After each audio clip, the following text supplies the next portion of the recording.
I'm lost in your haze where the lights are low, drowning in the depths of your eyes.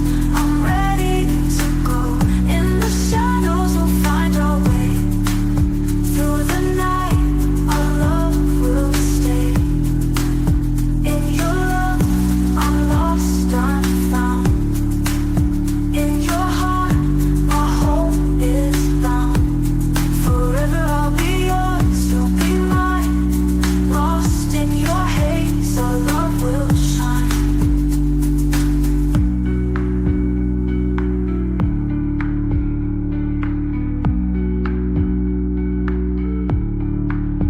In your love, I'm lost, I'm found. In your heart, my home is bound.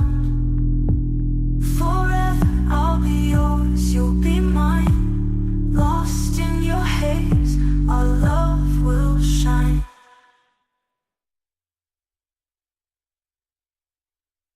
Welcome to the Huberman Lab podcast, where we discuss science and science-based tools for everyday life. I'm Andrew Huberman, and I'm a professor of neurobiology and ophthalmology at Stanford School of Medicine. Recently, the Huberman Lab podcast hosted a live event at the Sydney Opera House in Australia. The event was called The Brain-Body Contract and featured a lecture followed by a question and answer session with the audience. We wanted to make the question and answer session available to everyone, regardless if you could attend. So what follows is the question and answer session from the Sydney Opera House in Australia. I also would like to thank the sponsors for the event. They are 8 Sleep and AG1. 8 Sleep makes smart mattress covers with cooling, heating, and sleep tracking capacity. Now, one of the key aspects to getting a great night's sleep is to control the temperature of your sleeping environment. And that's because in order to fall and stay deeply asleep, your body temperature actually has to drop by about 1 to 3 degrees. And in order to wake up in the morning feeling refreshed, your body temperature actually has to increase by about 1 to 3 degrees. 8 Sleep makes it extremely easy to control the temperature of your sleeping environment at the beginning, middle, and throughout the night, and when you wake up in the morning. I've been sleeping on an 8 Sleep mattress cover for nearly 3 years now, and it has dramatically improved my sleep. If you'd like to try 8 Sleep, you can go to 8sleep.com/Huberman to save $150 off their Pod 3 cover. 8 Sleep currently ships to the USA, Canada, UK, select countries in the EU, and Australia. Again, that's 8sleep.com/Huberman. The other live event sponsor, AG1, is a vitamin mineral probiotic drink that also contains adaptogens and other critical micronutrients. I've been taking AG1 daily since 2012, so I'm delighted that they decided to sponsor the live event. The reason I started taking it and the reason I still take it every day, once or twice a day, is that it ensures that I meet all of my quotas for vitamins and minerals. And it ensures that I get enough prebiotic and probiotic to support gut health. Now, of course, I strive to consume healthy whole foods for the majority of my nutritional intake every single day, but there are a number of things in AG1, including specific micronutrients that are hard to get from whole foods, or at least in sufficient quantities. So AG1 allows me to get the vitamins and minerals that I need, probiotics, prebiotics, the adaptogens, and critical micronutrients. To try AG1, go to drinkag1.com/Huberman, and you'll get a year's supply of vitamin D3 K2 and 5 free travel packs of AG1. Again, that's drinkag1.com/Huberman. Thank you to the Sydney Opera House for hosting us and for making this event possible.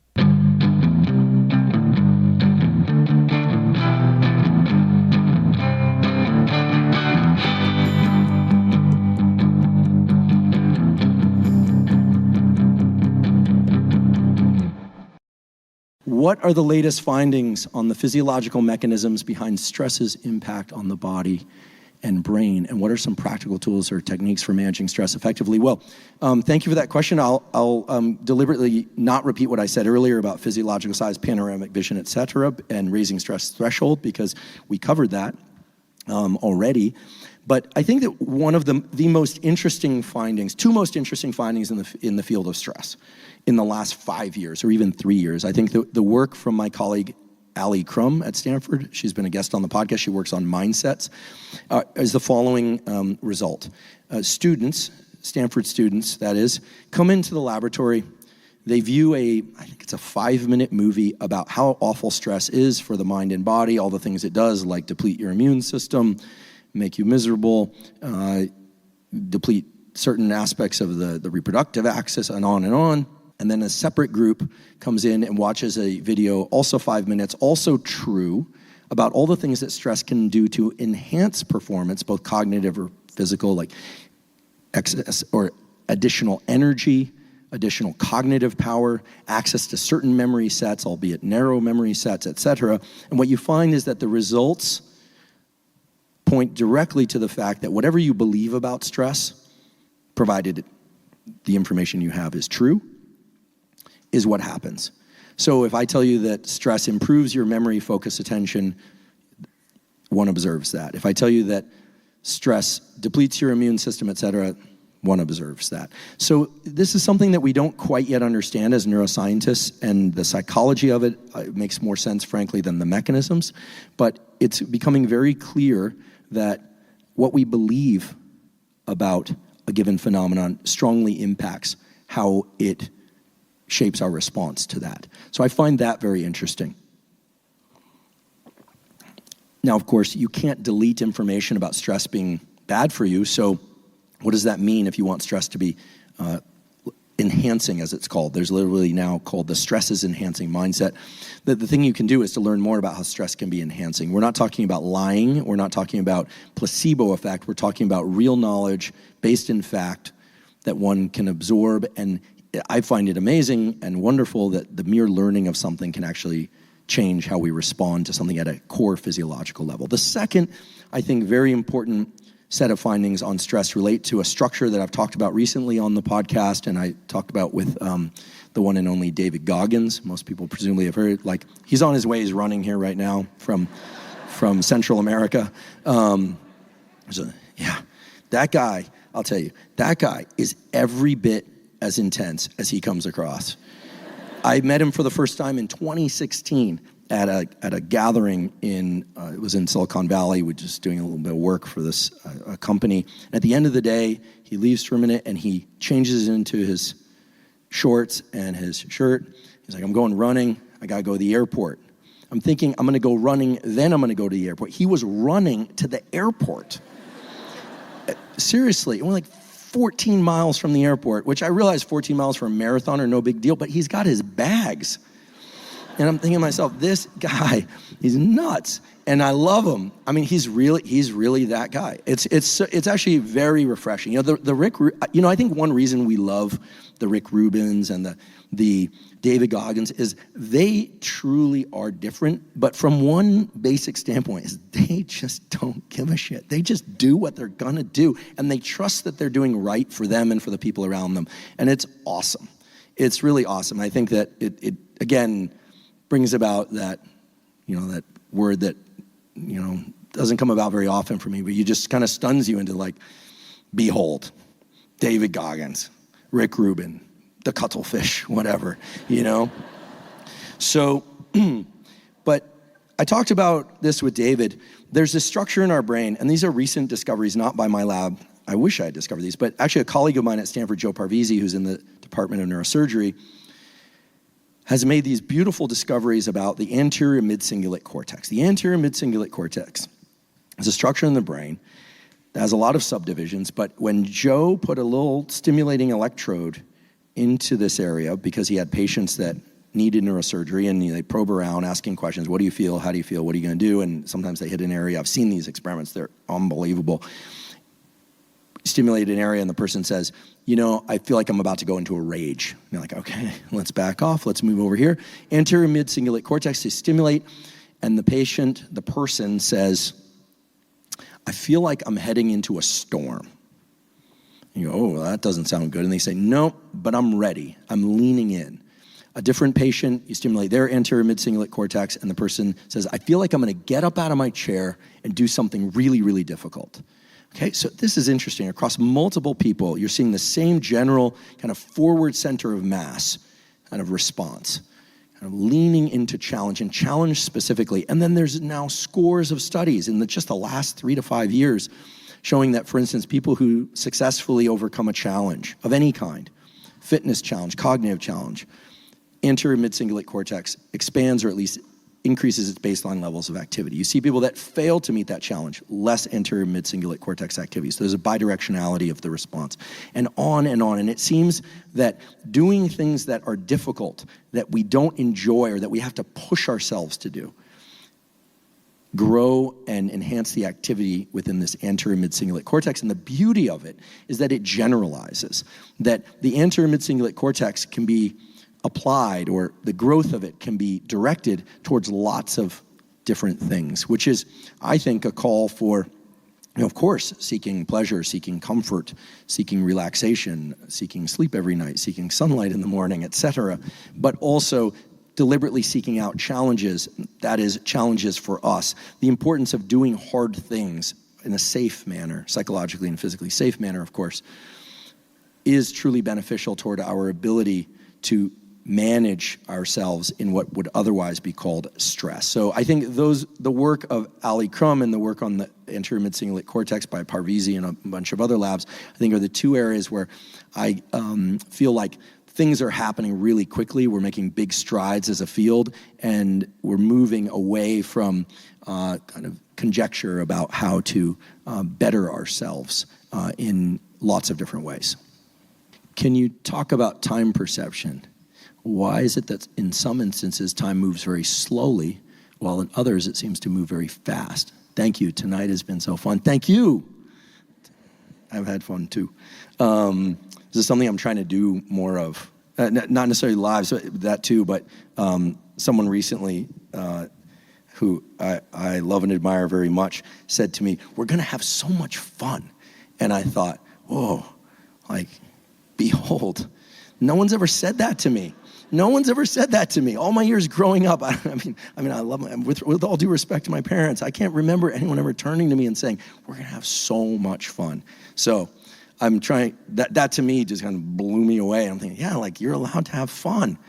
So time perception is a topic that I am, as obsessed by as I am many other topics, but one that is really near and dear to my heart, because I've always been struck by this observation that is certainly not uniquely mine, that, if you're sitting waiting for an appointment at the doctor's office, it feels like time goes by really slowly, like really slowly.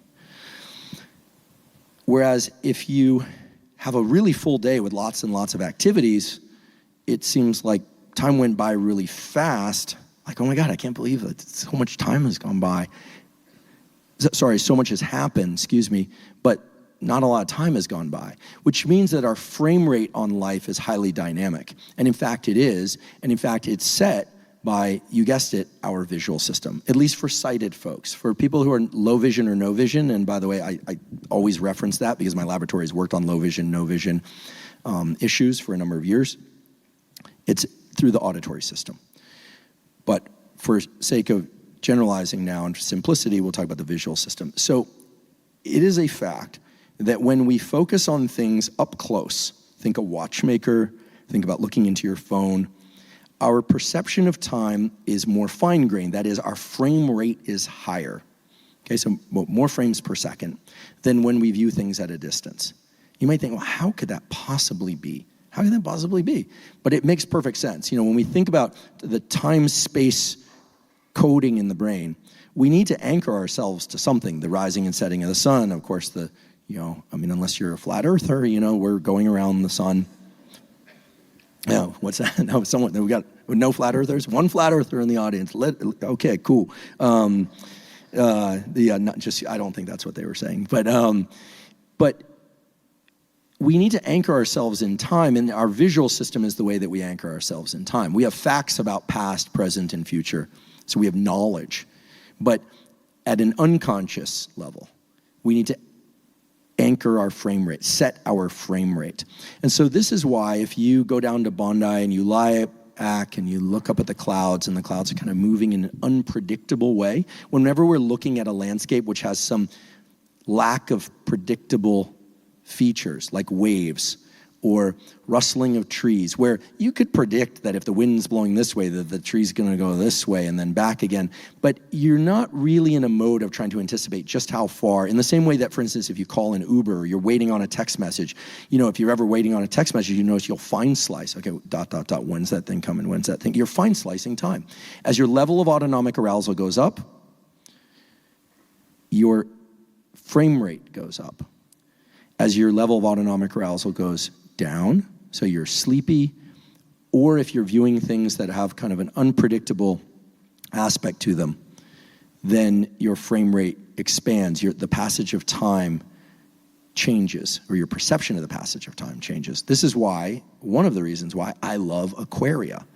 And one of my favorite things to do, since I don't have a fish tank at home right now, but that's gonna change soon, is I'll go on YouTube, and there's this beautiful live video of this aquarium in Japan, and I'll just zone out. It's like the most relaxing thing ever. And every once in a while, they have a whale shark in an aquarium. Every once in a while, a whale shark will go through, and you go like, whoa.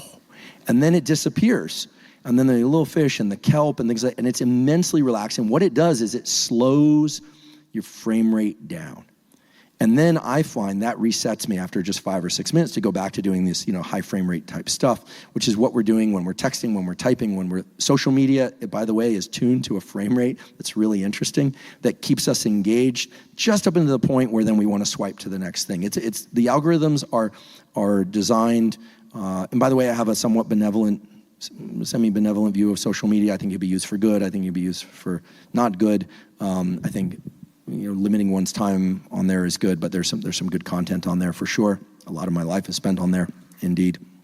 So frame rate is set by where you're looking. The further out you're looking, the longer sort of time bins you're capturing, bigger time bins, okay, less resolution. Closer in, and the more you're trying to predict the next outcome, sort of fine-grained analysis, predicting what we call DPOs, duration, path, and outcome, what's gonna happen for how long, and what's gonna happen is something that you're thinking about and wondering about, then frame rate goes up. And there's actually a wonderful movie, a Hitchcock movie, the name escapes me at the moment, in which Hitchcock understood this. And it's a movie that's only about 90 minutes long, but in the background, the sun rises and sets, and the way that people move through the scenes of this movie gives you the feeling by the end of this 90-minute movie that a full 24 hours passed. It's really interesting. You feel it in your body as if it was a much longer movie, even though if you look at your watch, that happens. And now the cannabis smokers, again, are thinking like, yeah, like where you sit there and you're like, whoa, that was a really long time. You look at it, it's like 3 minutes went by, and you're like, whoa, like, wow. Psychedelics will do this as well. They certainly do. They distort our time perception, mainly through the deployment of large amounts of the neuromodulator serotonin, which is intimately involved in our kind of clock perception mechanisms. There are a bunch of other things that can set sort of intrinsic rhythmicity of our auditory system that also adjust our frame rate. I think one of the reasons why 40 hertz tones can be valuable for doing cognitive work is that they tend to entrain the certain circuits within the brain for doing the kinds of work that most people call work.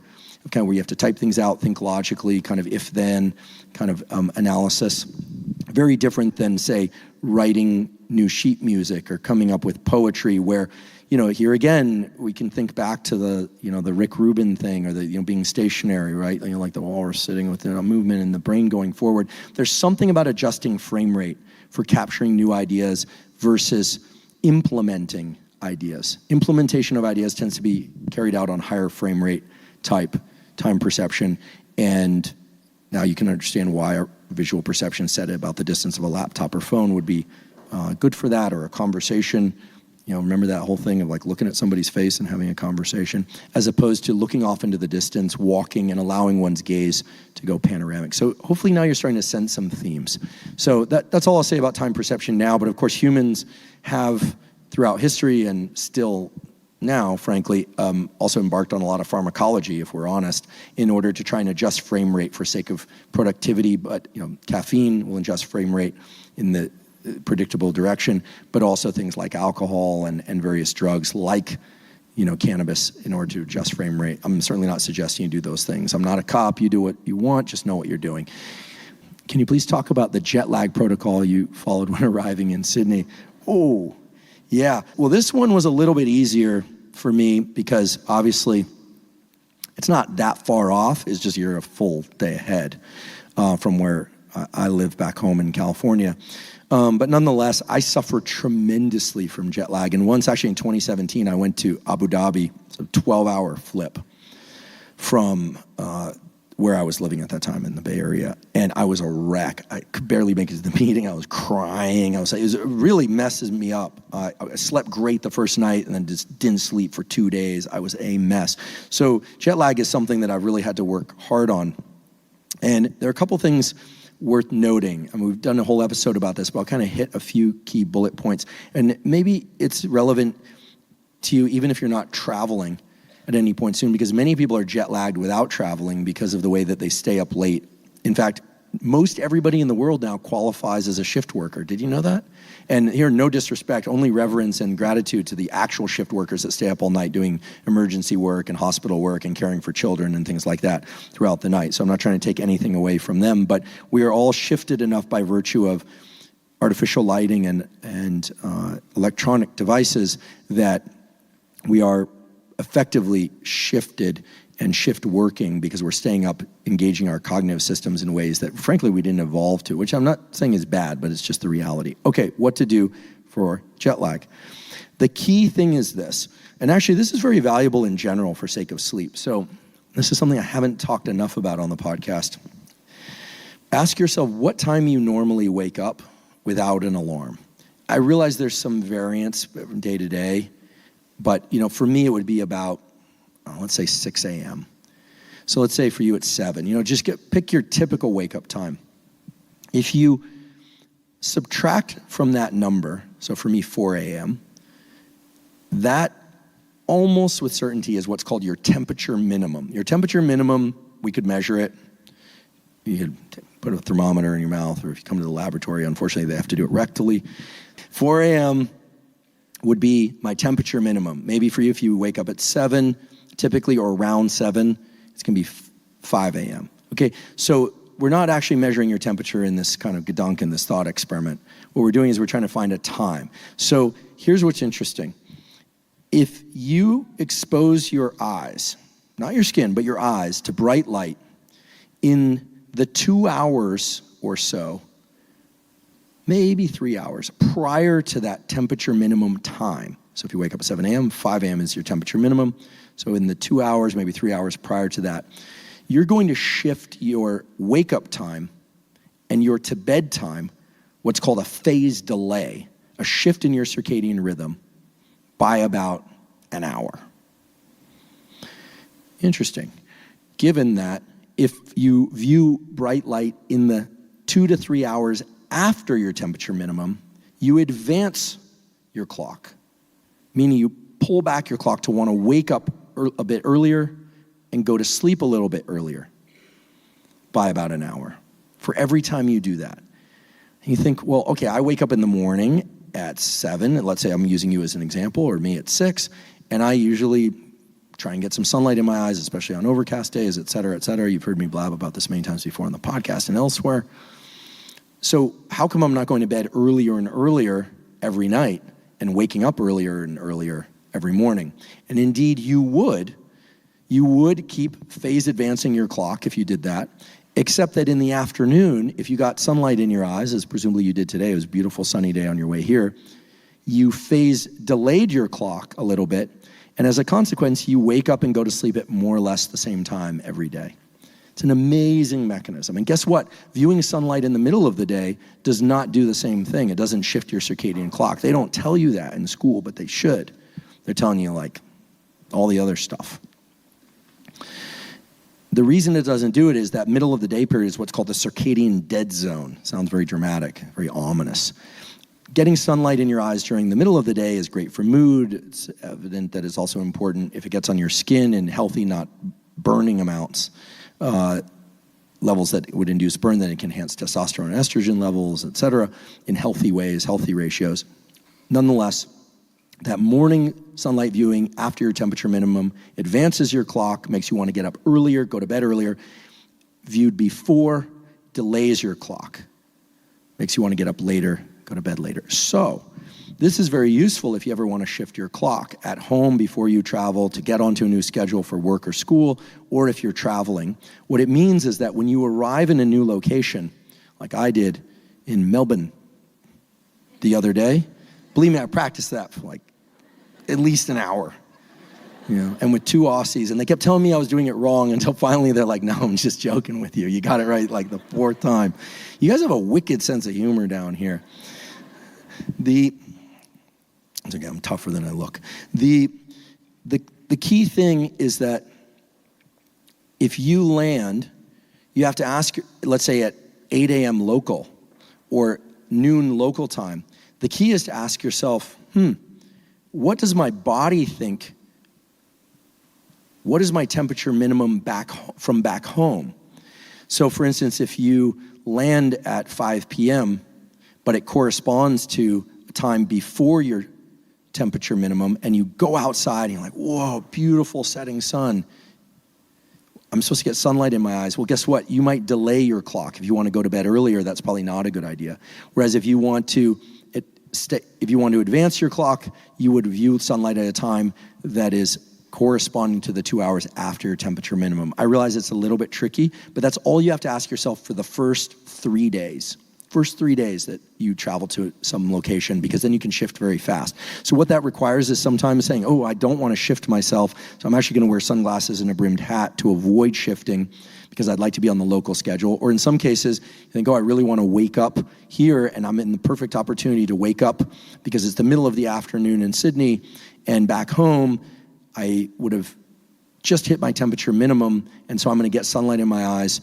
Well, that's going to wake me up, and it's going to actually make me want to go to bed a little bit earlier so I can go to bed at local time, so I'm not going to be up until 3 a.m. So you might have to work this out a little bit on paper, but this is the way that military, and this is the way that shift workers who are educated in the mechanisms of this stuff, that's the way they do it. It also helps to eat on the local schedule, because food is another what we call Zeitgeber, another one of the timekeepers for the circadian clock. So if you force yourself to eat on the local schedule, that can help you shift. Activity can help you shift, and social rhythms can help you shift as well.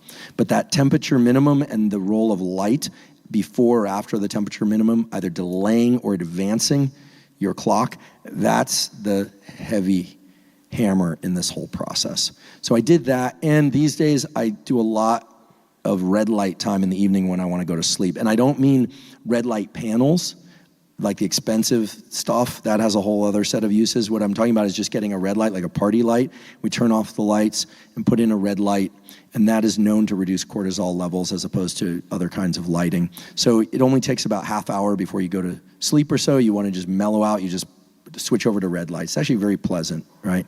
As long as you can go about the activities you want to do safely, just put a red light up. And by the way, Rick's house is like all red lights at night, no artificial lighting past sundown. Guy's like a plant. Can you elaborate on the science between psychedelic psilocybin and neuroplasticity? Yes. This is a topic that just a few years ago I was like too frightened to talk about. I was afraid to lose my job, frankly.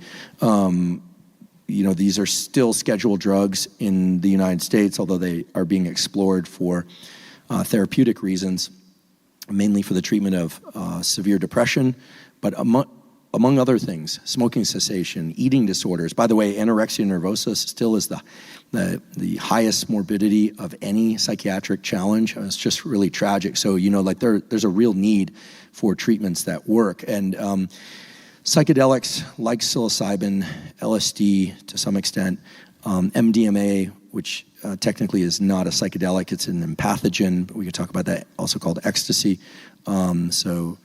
These sorts of compounds have been explored quite extensively in the last few years, and I've completely revamped my stance on them for a couple of reasons. I'll just come clean. As a kid, too young, I explored these things. I do not recommend that. I had some pretty bad experiences on LSD as a young teenager. And I don't recommend it. I think the brain is highly plastic that time. In fact, being an adolescent, a kid or a teen is a psychedelic experience. You do not need psychedelics, and I don't recommend them unless some very qualified clinician, can convince you otherwise. And there I would also, seek a second opinion. But they clearly have their role, and I think a couple of things have changed my stance. First of all, there are a lot of federally funded studies taking place at Stanford and elsewhere on these compounds. Second, for whatever reason, and I don't quite understand the sociology of it, but for whatever reason, psychedelics are no longer associated with the kind of counterculture the way they used to be, and are, in fact, heavily associated with some of the veterans groups that are using these for PTSD, with groups in the States, groups like Veterans Solutions, which are doing amazing work with different psychedelics, including ibogaine, iboga, which is a 22-hour-long psychedelic journey. I've never done it, truly, where you close your eyes and you get essentially real-life like recollection of your experiences, but you have agency inside these experiences. There's some cardiac issues with ibogaine that require constant monitoring of the heart, but they've got some really impressive outcomes. This is all work by my colleague Nolan Williams at Stanford. So things like psilocybin we view a little bit differently nowadays. What is psilocybin? Psilocybin, if you look at it chemically, looks a lot like serotonin. A lot like serotonin. And it tickles, that is, it binds nearly selectively to a specific serotonin receptor, and it seems to create more what we call resting state lateral connectivity, which means more brain areas connected to other brain areas, or at least talking to those brain areas after the psilocybin journey, as it's called, as opposed to before. Now, these journeys, and I have done them as an adult, I did this as part of a clinical trial. I participated in a psilocybin trial, and I participated in an MDMA trial. They can be terrifying while they're happening, but often there's great insight from those experiences, provided the right support is provided, and they always say set and setting. So I'm not providing all these like caveats about safety for no reason or to protect me. I'm saying to protect you. I mean, it can be, and it was for me, absolutely terrifying. And then you do it again as part of these trials. The second time I'm like, okay, this time it's gonna be good. It going, boom, terrifying. It was horrible, but I learned a lot. And there does seem to be an antidepressant effect. I wasn't clinically diagnosed with depression, but prior to that, or after, thank goodness. But I think what we're seeing with these compounds, and from my own experience, if I may, is that they allow us to see relationships between events of past and present, and hopefully anticipate certain actions and changes into the future, while experiencing the fullness of the emotionality of those experiences in real time. So as somebody who's done an immense amount of therapy, I can tell you that I find great value in talk therapy. I do, especially of I think what's called insight-oriented psychoanalysis or psychotherapy. Doesn't have to be classic psychoanalysis. Not just support, you need that, not just rapport, you need that, but insight as well is the goal, those three things. But one of the issues is, unless you get on the phone with your therapist or you talk to them in person in a moment where something is really acute, like it's really getting you right at that moment, sad or happy or whatever it may be, it's hard to experience the fullness of that issue in that moment while also parsing it cognitively. And it does seem that the psychedelics, and to some extent MDMA, allow people to get into the full amplitude, maybe even enhanced amplitude, emotionality of an experience, and at the same time allow people to reflect, and with the help of a so-called guide or the therapist, take notes in a way that lead to specific actionable outcomes. And I think that's the real value. You can get real-time experience with insight, and of course you need support as well, and of course set and setting and safety are absolutely key. So psilocybin seems to do that in one manner. MDMA does it in a different way. MDMA, by the way, we know dramatically increases serotonin and dopamine, but it seems to be the serotonergic effect that is responsible for most of its therapeutic effect. By the way, MDMA is methylene dioxymethamphetamine, which isn't necessarily saying that it's bad. What's actually interesting is that MDMA, ecstasy, provided that it's pure and in the appropriate dosage range, does not seem to be neurotoxic as it once was thought to be. The paper claiming that was retracted. They accidentally were giving the subjects in that study methamphetamine, not MDMA. And, right, yes, right. And they retracted the paper, but nobody talks about that paper. But do you know, it's kind of interesting, do you know where the most of the data on the lack of toxicity of MDMA comes from? There's a beautiful set of studies that were carried out on subjects who were exclusively from the Church of Latter-day Saints, sometimes referred to as Mormons, right? Mormons are an excellent test population for a study like that because they don't do other drugs. But MDMA is not on the no-fly list. So apparently, according to these papers, and by the way, I have a lot of friends who are LDS and they're wonderful people. According to these papers, which I believe, because they're published and peer-reviewed and they still are in the literature, you can find subjects in that community, not all LDS folks are taking ecstasy, I don't think, but presumably no. But people who have taken anywhere from 1 to 2 to 50 to over 100 doses of MDMA in a short period of time. And aside from a mild deficit in attention in the people who have taken the large doses or frequent doses, that is, there do not seem to be many cognitive deficits that are detectable, and certainly no apparent neurotoxicity, which is not to say go do MDMA as much as you like. I think there is the potential for neurotoxicity if it's taken too often and things of that sort. So a lot to still figure out. But MDMA seems to have a slightly different trajectory than psilocybin. It tends to be less scary, although it is very sympathetic, arousing, that is, so people can get afraid or if they're elevated heart rate, et cetera. But the empathogenic component is really interesting because ultimately with PTSD, it's really about developing empathy for one's self. It's really about developing empathy for oneself and resolving one of the core issues of trauma, which is often not discussed, which is that at an unconscious level, trauma seems to be a confusion to the nervous system about who's responsible. So that even if somebody knows and understands, hey, that was them, they're the perpetrator, I'm the victim, somehow the nervous system gets confused about responsibility in a way that leads to triggering of some of the negative feelings around that event or events, as the case may be. And MDMA seems to be able to intervene in that confusion and short-circuit that confusion through this self-empathy. Self-empathy is something that I think deserves more exploration in the years to come. So lots happening there in the United States. MDMA is now being registered with the FDA for additional, perhaps for legalization. Right now, it is still illegal. So if you take any of what I said tonight and go buy MDMA, I'm not at fault. Okay. Getting in the sauna about 2 hours before going to sleep really improves my quality of sleep. What's going on here? Love this. This one can be pretty simple. The relationship between temperature and sleep is a well-established one. To fall asleep, you need to cool down by 1 to 3 degrees. You've probably heard me say that before. To wake up, you need to heat up by about 1 to 3 degrees. And when you get into a sauna, or you take a hot bath, or even to a lesser degree, you wash your face with warm water in the evening, hands with warm water because of the way that the body thermoregulates, you actually end up cooling yourself off. You think, no, I got in the sauna. Actually, I've been going to the sauna at this place here, Recovery. They have a wonderful sauna, cold plunge. And then they have this bed where you float on the thing. Have you tried this thing?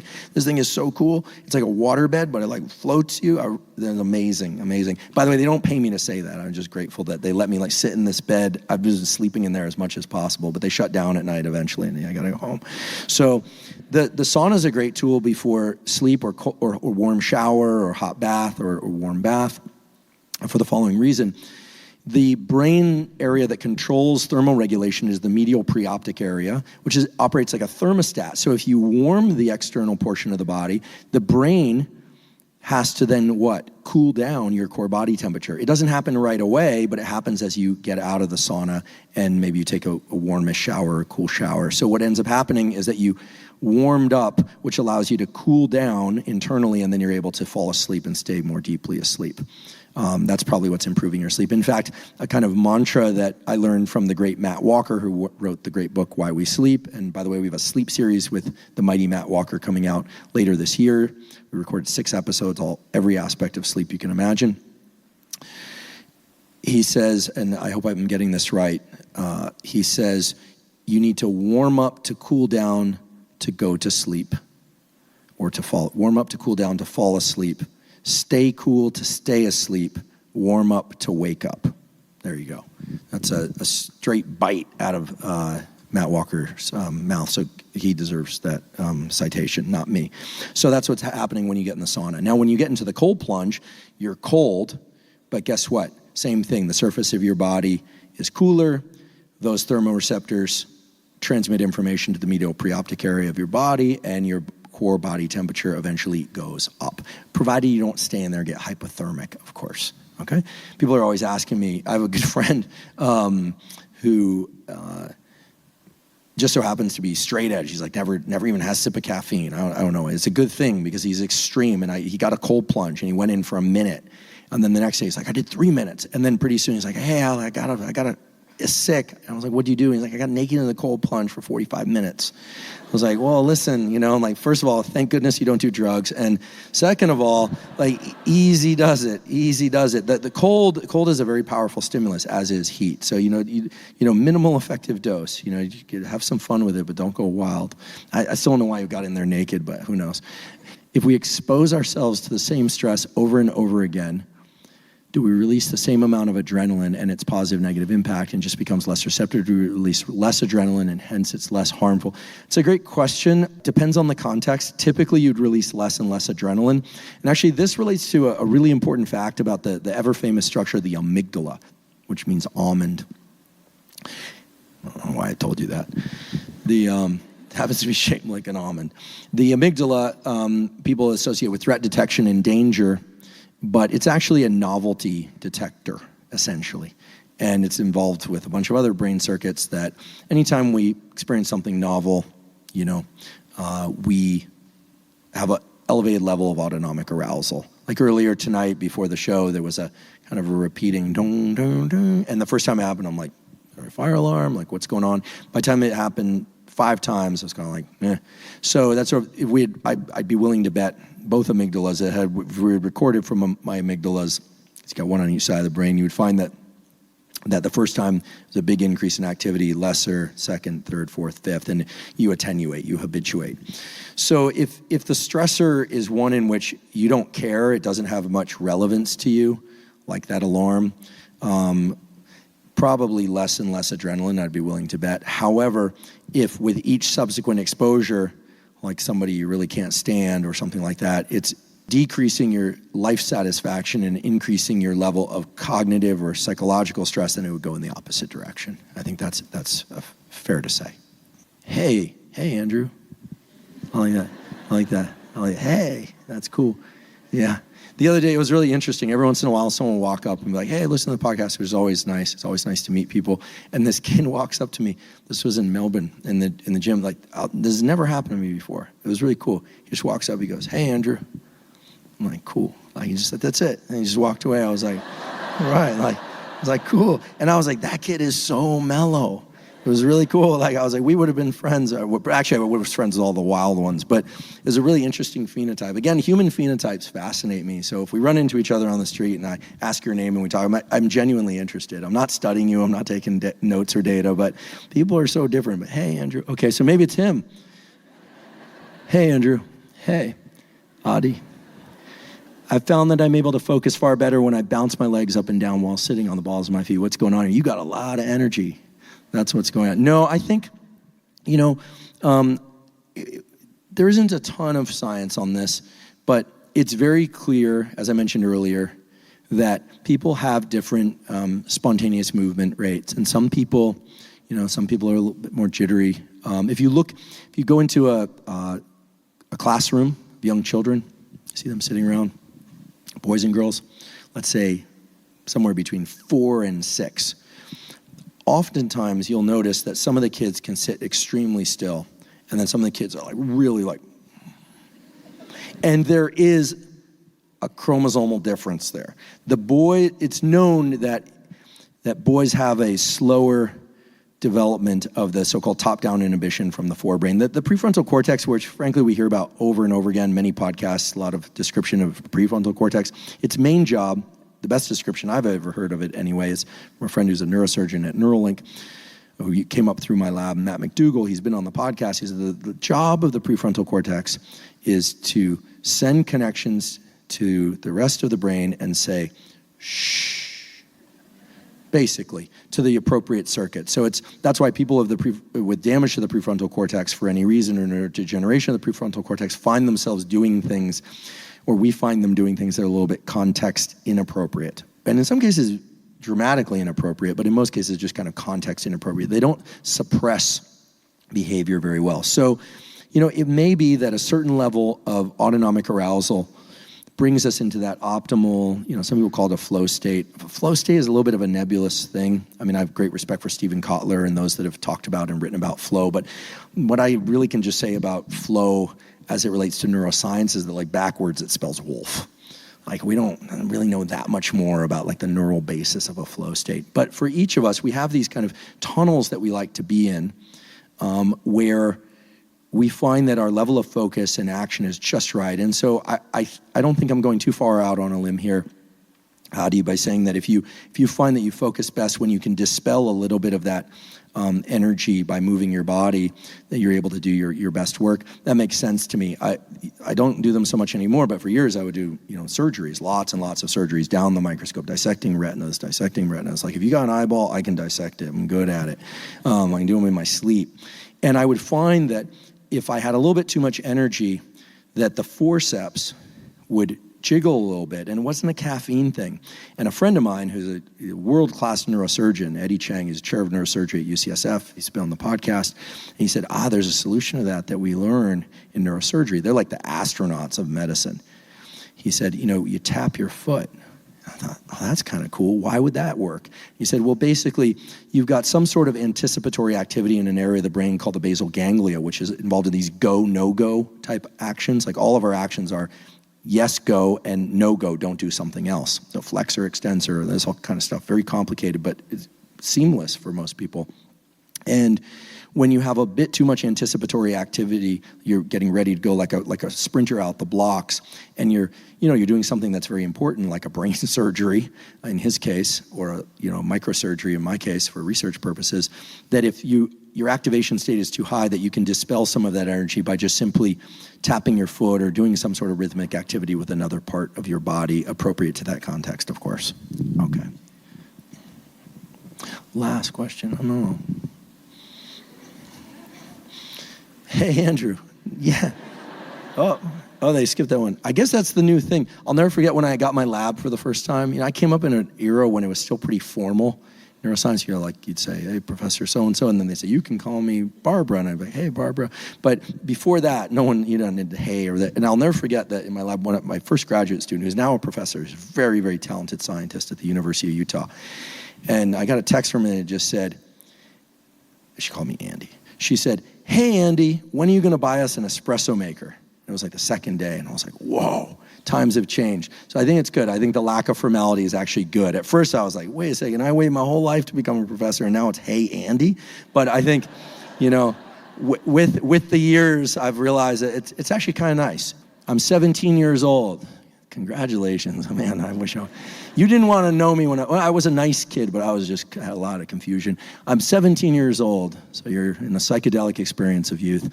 What is your biggest advice on finding your passion? Oh, well, goodness gracious. I think if I'm honest, I think we talked about it a little bit earlier. I think your passion is rooted in a feeling state that you've already accessed, hopefully many times, but at least one time earlier in your life, when, for whatever reason or circumstances, you weren't thinking about what your parents wanted you to do, what was cool or not cool in school.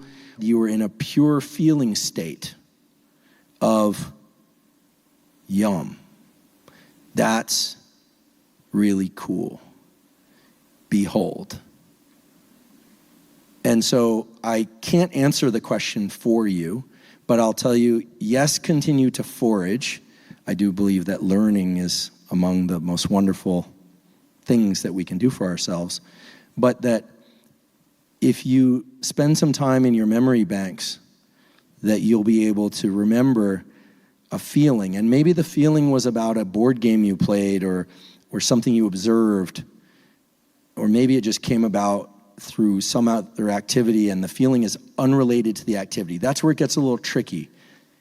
And we're answering this question for a 17-year-old, but it's true for all of us. This is where it gets a little tricky, is that sometimes we think it's the activity, but it's not the activity. I mean, Lord knows I stay out of the Aquarius stores these days, because if I go near one, it's all over. No, it's the delight in something that is very personal. In fact, I think is very unique to you, to the extent that, and I do believe this, that it's not capable of being created by anybody else, and that feedback from other people about what we should do or what we're good at, while it can be useful, it's merely a calibration point for saying, like someone says, maybe you should do this, and you go, or like meh, or like yuck. Those are all just calibration points on this like compass to take you back to that feeling state. So I apologize for not having a more concrete mechanistic works the first time, works every time kind of instant tool like a physiological sigh. Rather, this is going to have to be some self-exploration. But the good news is you're 17, your brain's still plastic. The good news is all of us are capable of neuroplasticity throughout the lifespan. And the good news is all of us are capable of introspection throughout the lifespan. So even if you can't remember, you can sense. And if you can sense, what you're doing is you're feeling. What is this? I don't want to turn this into a neuroscience lesson, but I'd be remiss if I didn't say that you're perceiving and feeling on the basis of converting physical information in your environment, sound waves, photons, mechanical pressure, chemicals going in through your nose and mouth. You're converting that into electrical and chemical signals. That's what being and perceiving it really is. It can't be anything else. So there's something about the way that you're wired, Oscar, that is different and leads you to say, yum, yeah, that. And for me, I've always associated with a certain physical sensation in this arm. Don't ask me why. I don't even know.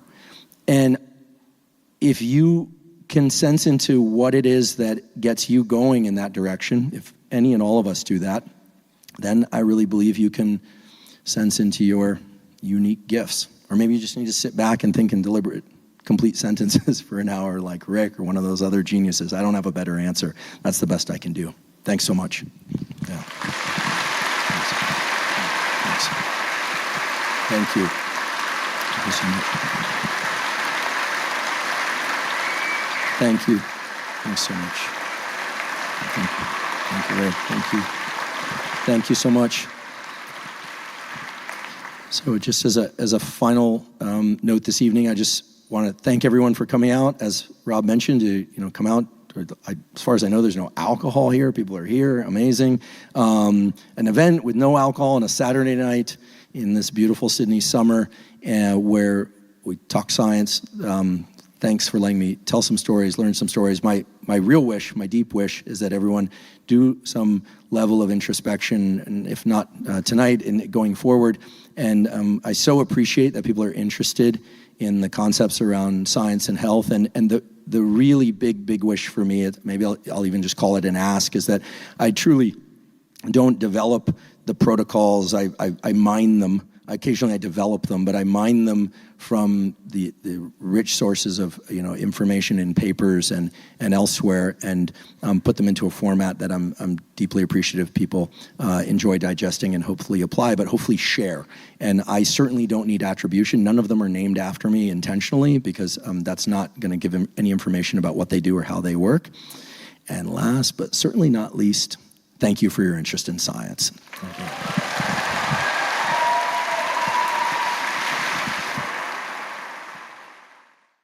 Thank you to the Sydney Opera House Trust for their hospitality and for making this event possible. And last, but certainly not least, thank you for your interest in science.